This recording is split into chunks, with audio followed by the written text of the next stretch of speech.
Oke, sekarang kita mulai ke ya ide-ide lucunya Nasruddin. Catatan saya,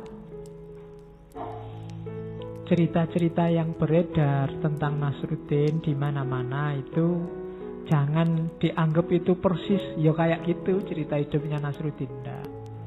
Jadi kalau bahasa Inggrisnya fabricated and multiplied by times. Jadi itu dibikin oleh para penggemarnya Nasruddin. Cuma alur, model, dan tipenya sama. Jadi cerita ini ya memang dibuat.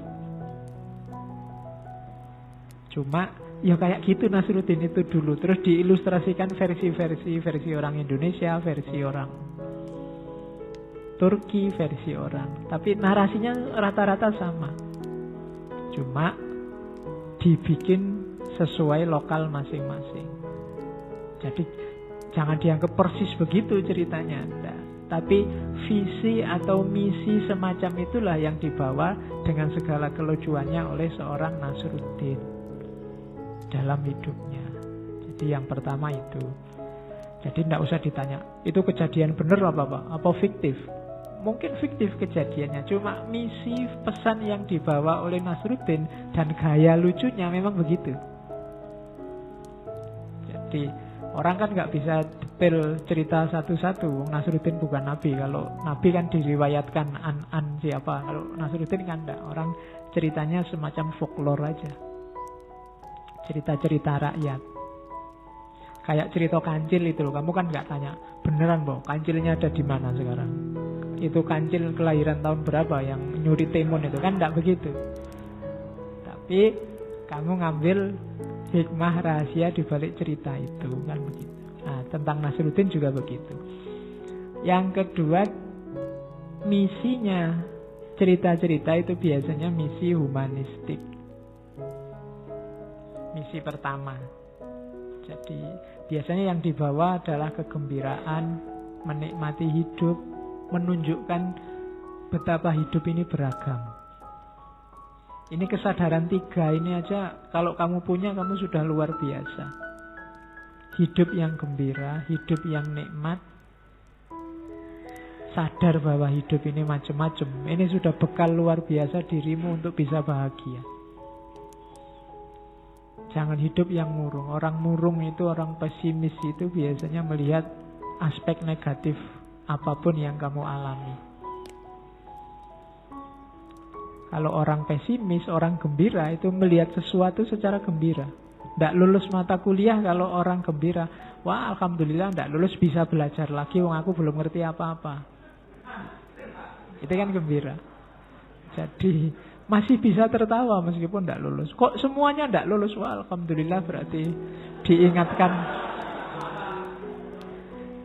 Iya. Tidak ada yang tidak bisa kamu baca secara gembira.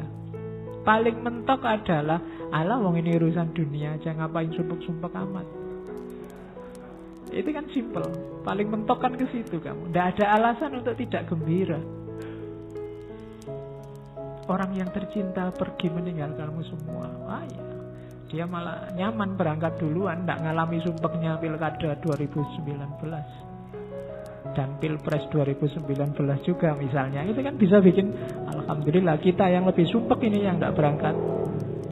Nah itu kan melihat segalanya dari perspektif yang menyenangkan. Tidak ada kok hidup yang gelap total atau terang total. Tergantung caramu melihat. Setiap orang punya masalah, setiap orang juga punya sisi gembira dalam kehidupannya. Orang yang paling sengsara sekalipun ada sisi gembiranya. Ya kamu sendiri kan contohnya. Coba renungi hidupmu, kan masih banyak aspek-aspek yang layak kamu syukuri. Hanya saja kamu tidak sadar. Orang biasanya lebih fokus pada masalahnya yang bikin dia galau. Padahal di luar itu fasilitasmu luar biasa dikasih oleh Allah. Untuk bisa gembira, kamu butuh yang kedua, menikmati hidup apa adanya. Untuk bisa menikmati hidup apa adanya, kamu butuh yang ketiga. Sadar bahwa hidup ini macam-macam dan dinamis. orang yang tidak sadar bahwa hidup ini bisa macam-macam dan dinamis, biasanya tidak bisa menikmati hidup. Karena sekeliling dia pasti beda dengan dirinya, pasti tidak sama dengan dirinya. Tiap hari sumpek nyari mana yang paling benar, mana yang paling lurus, mana yang paling... Tidak bisa, tiga-tiganya berkait. Hidup secara gembira, caranya apa? Terima hidupmu. Untuk bisa menerima hidupmu, sadari bahwa hidup itu macam-macam dan dinamis. Itu misi besarnya Nasruddin. Yang kedua pasti misi sufi, kesufian. Yang jelas yang pertama kayak gambar keledainya, menertawakan dunia. Jadi menertawakan yang sementara. Wong sementara kok orang seserius itu kayak selamanya, dan meremehkan dunia. Ini kalau diucapkan kelihatannya wow, tapi dijalankan susah. Nggak gampang orang meremehkan dunia itu, karena kita kan butuh dunia, Pak. Karena pun jawabnya mesti begitu. Ya butuh sih butuh, tapi tidak penting-penting amat. Kalau kamu sudah bisa bilang ke dunia, wahai dunia kamu tidak penting-penting amat kok, itu berarti kamu sudah dekat ke dunia sufistik. Sudah mulai jiwamu bisa jatuh cinta sama Allah. Tapi kalau kamu masih banyak terpesona, kalau doamu masih baunya sangat dunia, masih yang kamu minta puncaknya adalah kesuksesan duniawi, berarti masih belum. Jadi tertawakan dunia dan remehkan dunia. Jangan mau ditipu oleh dunia. Itu di antara misi cerita-ceritanya Nasruddin. Kemudian menghindari keterikatan kepada yang materi-materi. Keterikatan kita pada yang materi itu lucunya luar biasa. Ada yang terikat oleh merek, ada yang terikat oleh warna baju, warna celana, ada yang terikat oleh barang. Orang zaman primitif misalnya melihat manusia kontemporer kok begitu setianya sama makhluk yang namanya HP ini, mungkin dia ketawa luar biasa sampai sakit perut. Kamu sebentar-sebentar lihat ini, sebentar-sebentar lihat ini. 3 orang saling berteman, nongkrong pinggir jalan. Kalau dulu nongkrong itu ruame gayeng, ketawa-ketawa bareng. Sekarang kusu, lihat. Diajak ngomong sebentar, ngelirik HP. Diajak ngomong sebentar, ngelirik HP. Itu janjane lucu. Jadi kita lucunya luar biasa. Apalagi fenomena keterikatan kita pada yang materi. Yang ketiga, ya, beragama yang sampai dalam. Sampai dalam itu bukan berarti anti yang lahiriah, anti ibadah fisik, enggak. Tapi dilewati, dilampaui, tidak berhenti di situ. Jadi makna dan kedalaman. Banyak orang salah paham kalau sudah masuk dunia sufi itu wis ora butuh sembahyang, ora butuh, enggak. Bukan tidak butuh, tapi dilampaui. Dilampaui itu maksudnya apa? Tidak berhenti di situ. Harus masuk ke ranah batiniah yang lebih dalam. Dan itu yang dilakukan oleh Nasruddin. Yang keempat, perbaikan moral. Itu pasti, karena Nasruddin sangat peduli dengan masyarakatnya. Jadi kisah-kisahnya Nasruddin membawa 4 misi, meskipun cirinya fabricated. Dia sebenarnya dibikin by types. Kalau hadis mungkin riwayat bil makna. Maknanya saja yang dibawa, cuma wadahnya menyesuaikan situasi masing-masing.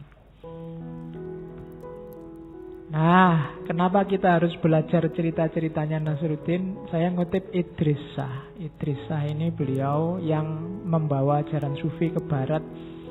Buku-bukunya sangat banyak tentang tasawuf.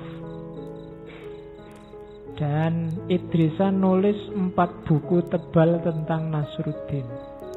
Idris Shah ini dianggap salah seorang tokoh yang paling banyak koleksi ceritanya tentang Nasruddin.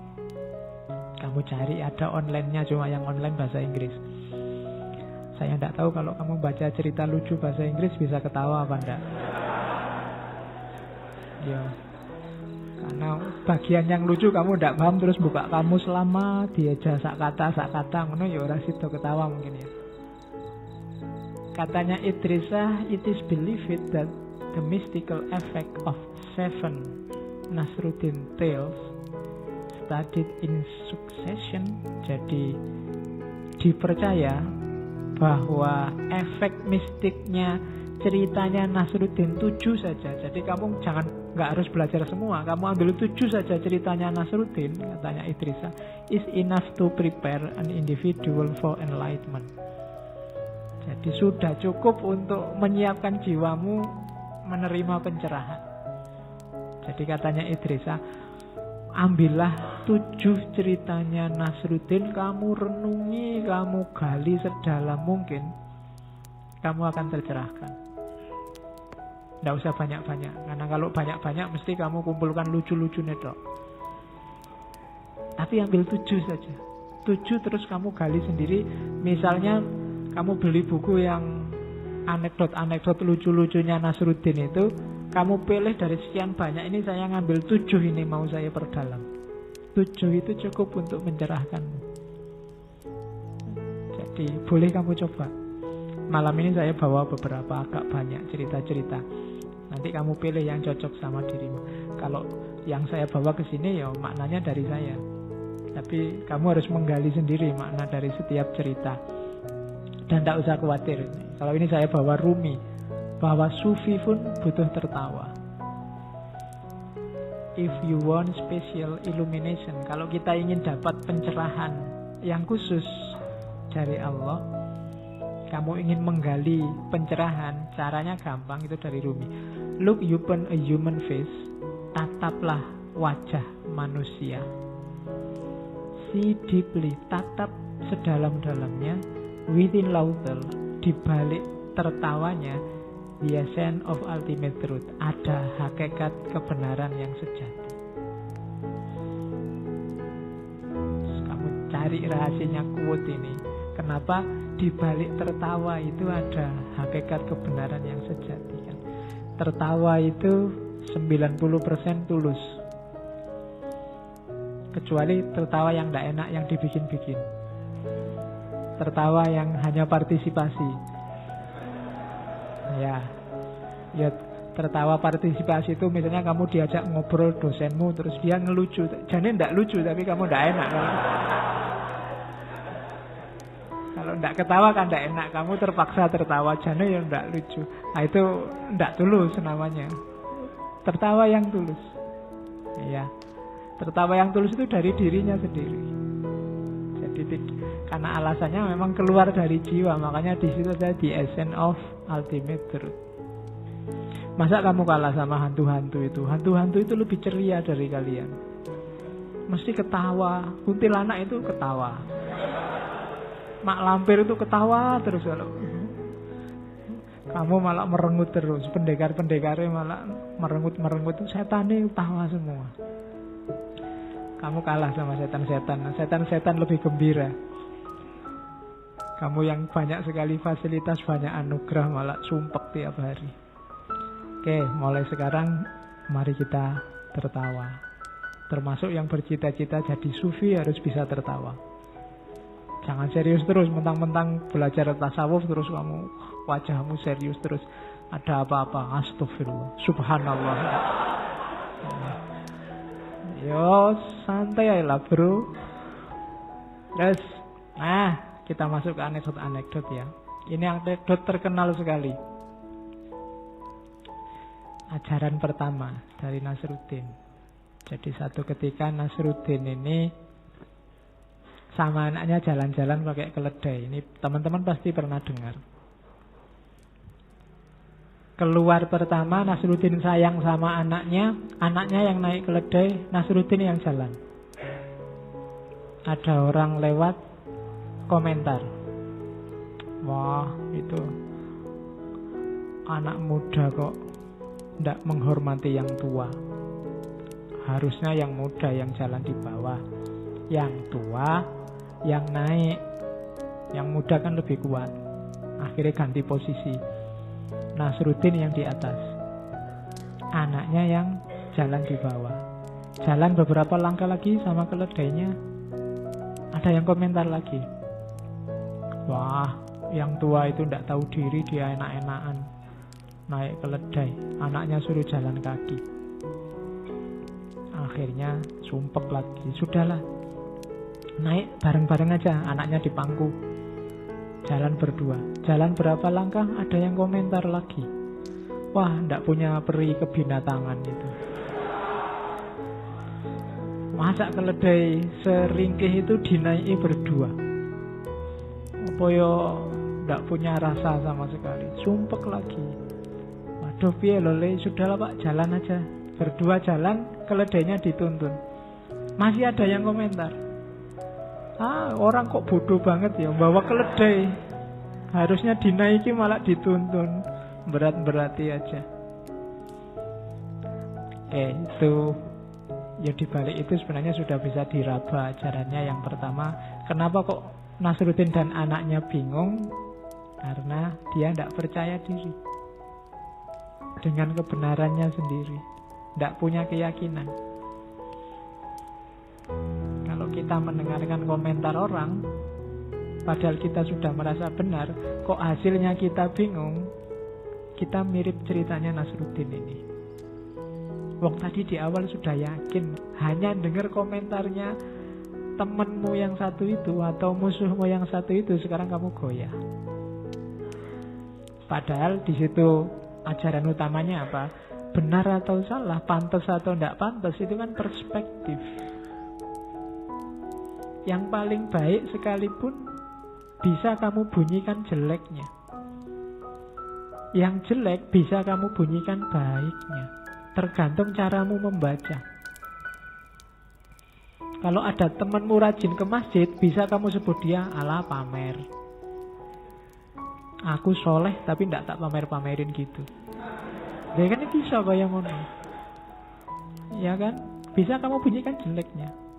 Ada temanmu lulus paling awal kumlot, alah lulus kumlot gak jaminan masa depan. Oh iya kan? Akhirnya kamu yang kumlot gak jadi seneng. Tapi kalau kamu gak yakin dengan kebenaranmu sendiri, tiap hari hidupmu akan sumpek. Dan itu pelajaran luar biasa dari Nasruddin. Ya harus punya prinsip dong. Tidak semua omongannya orang didengarkan. Itu Nasruddin terus nasihati anaknya, nak, nanti kalau kamu memiliki keledai, jangan pernah mencukur bulu ekornya di depan orang lain. Beberapa akan berkata kamu memotong terlalu banyak, sementara yang lain berkata kamu memotong terlalu sedikit. Jika kamu ingin menyenangkan semua orang, pada akhirnya keledaimu tidak akan punya ekor sama sekali. Nah, ini kan sindiran untuk kita hari ini. Kalau kita galau hanya gara-gara komentarnya orang, ya kita bunuh diri sendiri. Hari ini kan dunia kita dunia perkomenan. Facebook, WhatsApp, Instagram, Twitter itu. Bahkan berita itu kan di sini komen. Kamu lihat kadang-kadang berita nggak kamu baca, langsung kamu jujuk komennya. Ya kan? Nasihatin Nasruddin, kalau kamu sibuk dengan komentar orang, kamu bunuh diri. Pada akhirnya kudamu tidak akan punya ekor. Itu cerdiknya, pinternya Nasruddin. Ada cerita yang tidak saya bawa ke sini. Jadi satu ketika Nasruddin ini sama Timur Leng diadu sama filosof terkenal. Pokoknya filosof ini pinter, tidak bisa kalah. Jadi Timur Leng undang Nasruddin, katanya kamu ini orang bijaksana. Ayo kalau bisa tandingi itu filosof terkenal itu. Nasruddin, oke, boleh besok ya di tengah alun-alun. Iya wes, tidak apa-apa. Jadi setelah ketemu, filosofnya pertama ngangkat satu jari telunjuk ini. Terus Nasruddin jawab 2 jari. Wah, geleng-geleng filosofi. Wah, bisa jawab. Terus diangkat 3 jari. Nasruddin jawab 4 jari. Geleng-geleng, pinter ini orang, katanya orang itu. Ya sudahlah, terus bawa telur, ditunjukin telur. Oh, katanya Nasruddin, oh ya kebetulan Nasruddin bawa bawang. Orangnya juga geleng-geleng, kok iso jawab terus ya. Akhirnya saya nyerah raja. Pinter ini Nasruddin, aku ndak bisa. Semua yang iki ngomong apa tuh orang berdua ini. Kok cuma ngasih isyarat, sekarang yang satu nyerah. Katanya filosof itu, ini Nasruddin ini pinter. Saya ngangkat jari satu, maksudnya hanya ada satu Tuhan. Nasruddin jawab 2, berarti dia jawab Tuhan inilah yang menguasai langit dan bumi. Pinter. Saya jawab 3. 3 ini maksudnya manusia ini hidup di 3 dunia. Sebelum lahir, saat di dunia, dan setelah mati. Nasruddin bisa jawab 4. 4 ini berarti dia tahu yang saya maksud manusia. Dan manusia itu punya 4 unsur. Yang pertama air, api, udara, dan angin. Saya putus asa. Untung saya bawa telur, tak tunjukin telur. Maksud saya telur ini menunjukkan kuningnya adalah buminya, putihnya adalah langitnya. Kok dia bisa ngasih bawang. Bawang ini simbol dari bahwa banyak lapisan-lapisannya langit seperti bawang. Dia pinter berarti. Semua tepuk tangan. Terus rajanya, Nasruddin, kamu kok sepinter itu? Tadi yang kamu pikir apa? Saya itu waktu dia ngasih 1 jari, itu kan ngancam saya itu. Jadi katanya Nasruddin, karena dia ngancam saya, ancam pakai 2 jari, tak culek matamu. Ya. Terus dia ngancam lagi, mau mukul saya 3 kali. Ya tak balas, tak pukul 4 kali kalau kamu sudah. Nah, katanya karena saya sudah ngancam dia mukul 4 kali, akhirnya dia nyerah, ingin bersahabat, ngasih telur. Ya tak kasih bawang.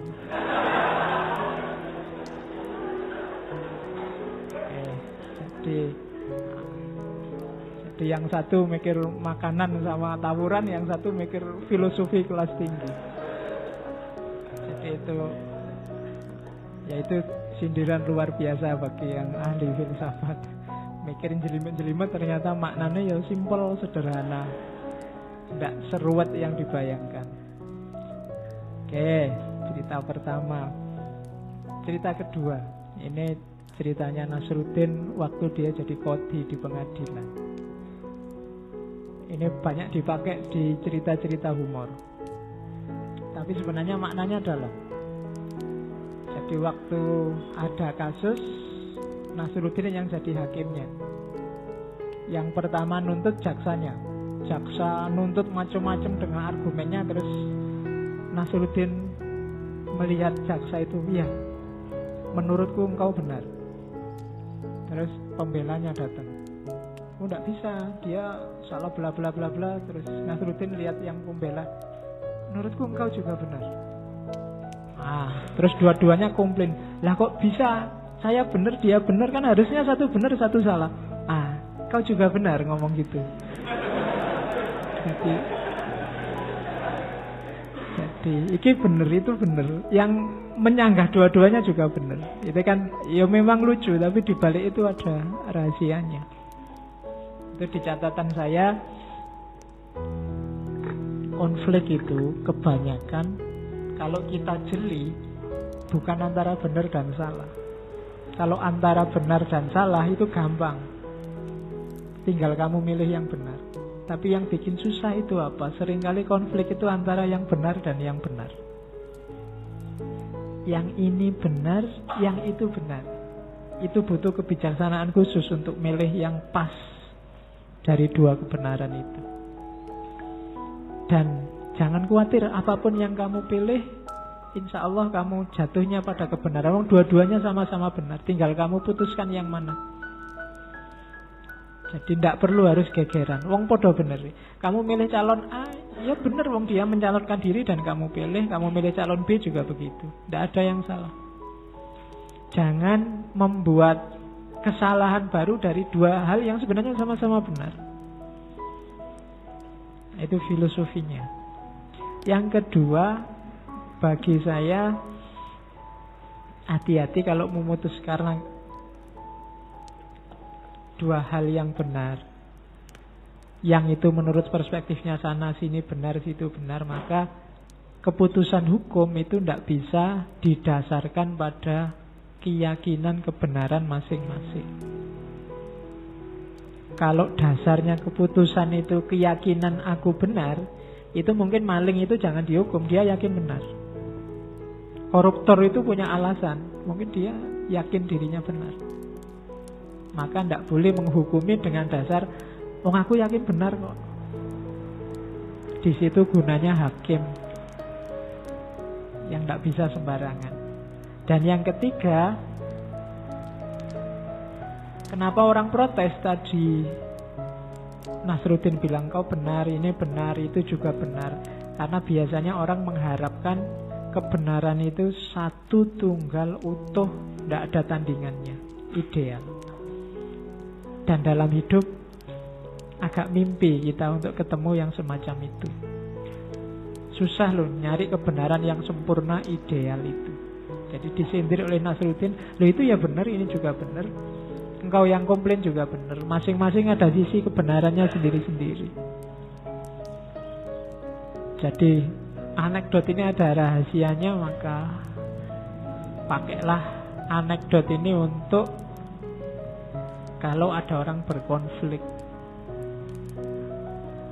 Jadi biasanya ya rata-rata ya semuanya benar, cuma keputusannya tidak pada keyakinan kebenaran masing-masing. Nanti hakim yang menentukan. Nah, itu anekdot yang selanjutnya. Kalau ini cermin. Ini juga lucu. Nasruddin ketemu Timur Leng. Jadi ini Timur Leng ini nguji Nasruddin. Semua orang kan bilang bahwa engkau manusia pinter, bijaksana, bisa menyingkap kegelapan. Banyak orang terpesona oleh dirimu, engkau orang yang ajaib. Terus Nasruddin berdiri sambil membusungkan dada. Saya memang begitu. Nah, Rojone ini mangkel melihat kesombongan Nasruddin, dia jadi marah. Ya wis, kalau kamu ngaku orang hebat, sekarang tunjukkan seperti apa wajahnya setan. Nasruddin terus ngambil cermin. Paduka ke sini, ada di sini loh wajahnya. Coba lihatan sendiri. Itu kan kelihatannya lucu, tapi nanti kalau raja itu datang lihat cermin, yang kelihatan wajahnya siapa? Wajahnya raja itu sendiri. Jadi, cerita ini lucu, tapi di balik itu ada rahasia-rahasia juga. Kelihatannya melecehkan rajanya, tapi ada rahasianya. Yang pertama apa? Setan itu menguasai kita kalau kita marah. Maka begitu tadi rajanya marah karena kesombongan Nasruddin, setan menguasai dia. Jadi oleh Nasruddin dikasih cermin. Kalau ingin lihat setan, ngoco. Sampean yang marah itu wajahnya ada di sini, sedang dikuasai oleh setan. Kemudian yang kedua maknanya, jangan kesusu menghakimi. Jangan-jangan kita juga sama jelek. Ya Nasruddin sombongnya tadi ya bikin manggel, tapi marahnya raja juga tidak pada tempatnya. Itu rahasianya apa loh? Kamu yang marah sama orang yang jelek sama dirimu, ketika kamu marah, levelmu jadi sama. Ada orang maki-maki, kemudian kamu balas dengan maki-maki karena dia maki-maki Pak, jelek itu, memang mulutnya nggak bisa dijaga. Loh, ketika kamu kayak gitu, levelmu sama. Kamu sekarang sejajar dengan dirinya. Nah itu dari anekdot ini.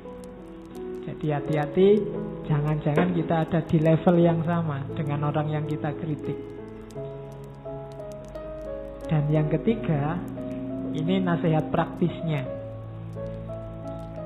Kalau ada orang sombong, kalau ada orang marah, dan lain sejenisnya, solusinya satu. Ambillah cermin. Iya.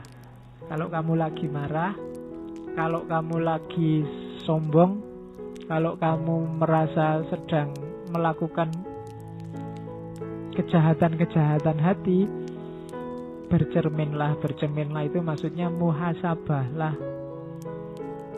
Lihat kembali dirimu. Itu makna dalamnya. Jadi kalian kalau besok ada tugas untuk khutbah Jumat, ambil satu anekdotnya Nasruddin, terus ceramahmu pakai materi itu. Karena ternyata maknanya dalam.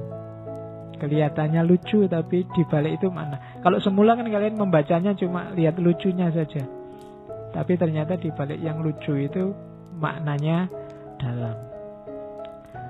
Ada lagi yang saya bawa ini. Ini tentang keberuntungan. Suatu hari ada orang debat sama Nasruddin, tidak selesai-selesai, terus bilang gini, oke Nasruddin, kita ambil koin untuk menentukan siapa yang benar. Terus Nasruddin jawab, oke, kalau gambar kepala, katanya Nasruddin, aku menang. Tapi kalau gambar ekor, kamu kalah. Oh, itu kalau dipikir dalam kan menang-menangan itu Nasruddin. Jadi apapun yang terjadi ya sing menang Nasruddin. Karena kalau gambar kepala Nasruddin menang, kalau gambar ekor temennya kalah. Lek padha wae. Oke. Ya ini sindiran bahwa kalau orang cerdas itu selalu bisa punya cara untuk menang. Yang paling kelihatan itu. Cuma ada nasihat kedua. Bahwa kadang-kadang dalam hidup ini apapun yang terjadi kita tidak mungkin menang. Kayak temannya Nasruddin tadi. Kenapa begitu? Karena rumusnya sejak awal sudah salah. Jadi pedoman hidup kita sudah salah, maka apapun yang kita lakukan kita tidak akan menang. Kalau bisa, berusahalah kayak Nasruddin. Nasruddin itu apapun yang dia lakukan dia mesti menang. Jadi cari jalan yang apapun yang terjadi engkau menang. Meskipun kelihatannya gagal dan kalah. Cari pintu yang menunjukkan bahwa sebenarnya engkau tidak kalah, tapi engkau tetap menang. Rancang sendiri kesuksesanmu. Kalau harus gambling, kalau harus bertanding, terjunlah ke lapangan kalau sudah yakin menang. Apapun yang terjadi, itu rumus dari Nasruddin. Oke, ini juga ada hikmah dari Nasruddin. Jadi satu ketika ada orang meninggal. Pas di situ ada pengembara, traveler, musafir yang lewat, terus ketemu Nasruddin. Karena ada rombongan jenazah, dia tanya, Pak, itu yang meninggal siapa? Nasruddin jawab, tidak tahu ya, kelihatannya yang di dalam keranda itu yang meninggal.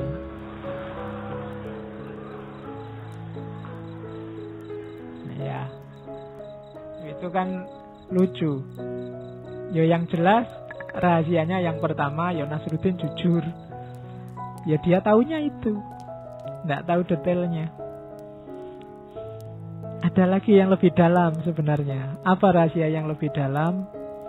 Kalau orang sudah meninggal, identitas dan status saat ia hidup tidak penting lagi. Apakah itu yang meninggal Pak Lurah, apa Pak RT, Pak RW, apakah yang meninggal Presiden, tidak penting lagi. Statusnya sudah sama sekarang, jenazah. Ada yang lebih dalam lagi, yang ketiga. Itu tadi kan dia musafir, bukan orang situ. Meskipun Nasruddin ngomong yang meninggal Abdullah, yang meninggal Nasruddin, yang meninggal siapapun, dia ya tidak kenal, wong dia bukan orang situ. Jadi pertanyaannya sudah salah. Apa untungnya dia tahu wong dia bukan orang situ? Jadi pertanyaan yang salah, ya jawabannya jadinya salah.